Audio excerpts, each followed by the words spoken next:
Omby vary atsasataonina ihany koa ireo no natolotry ny sampana Samartana tsara fanahy avy ao anivon'ny fiangonana Adventiste Ambolokandrina ho an'ny mponina teny an-toerana mazava ho azy fa natao amin'ny falifaliana sy hanamafisana ny fihavanana samy misy eo amin'ny rotonta no antony izay rehetra izay. Nandritry ny fankalazana ny fetim-pirenena dia tsy nanadino ireo olona sahirana ara-pivelomana ny Samaritanina tsara fanahy teo anivon'ny fiangonana Adventiste Ambolokandrina ka nanolotra vary be menaka fifankatiavana ho nofokena amin'ny tampihavanana tamin'ny mponina teny an-toerana izay nahitana ny fokontany manodidina toa ny Ambolo, Ankatso, Ampahateza, Andohany Mandroseza, omby roa sy tapany ary vary 500 kilao no natolotra izy ireo. Sampana Samartana tsara fanahy Ambolokandrina Adventiste dia efa manana programma nandritra ny titony ity zany izay misesy.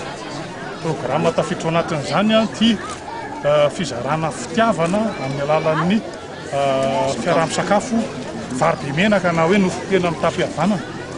Ao anatin'ny atao hoe fahasahiranana tokoa le vahoaka malagasy ny tena nikendrena tamin'ity androany ity zany dia hoe ny sahirana dia ny mahantra ary ny fadiranovana.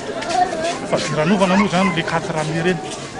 Vokatry le fahasahiranana tena efa tafahoatra dia niezaka izay mba hizaran'izay fitiavana izay mba hisy tsikina be kely azy mba ho zaraina amin'ny mpiara-belona amin'ny manodidina indrindra fa amin'ity faritra Ambolokandrina ity dia ezaka ataon'ny Adventiste zany ao anatin'ny sampana izay mirahalahy no mikarakara izany hetsika izany.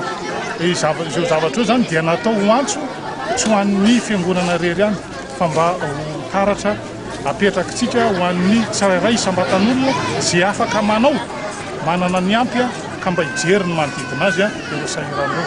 Mbola manana tenenina moa ny rahalabo amin'ny lafiny fanampy zany amin'ny mahafiangonana moa zany dia hoe eo anatrehan'izao olana mahazo ny firenentsika izao zany tsy misy afa-tsy izay rehetra manana zany manambatra izay ananany izay talenta ananany zaraina amin'ny samy malagasy raha ohatra ka ireo arena ireo sakafo ireo vola ireo zavatra be dia be eto Madagasikara no zaraina fotsiny mahay maimpoana amin'ny fitiavana dia mivazo ny firenentsika izao ary tena mivaha mihitsy. Ity moa zany dia tsisy resaka politika fa tena hoe Jesosy.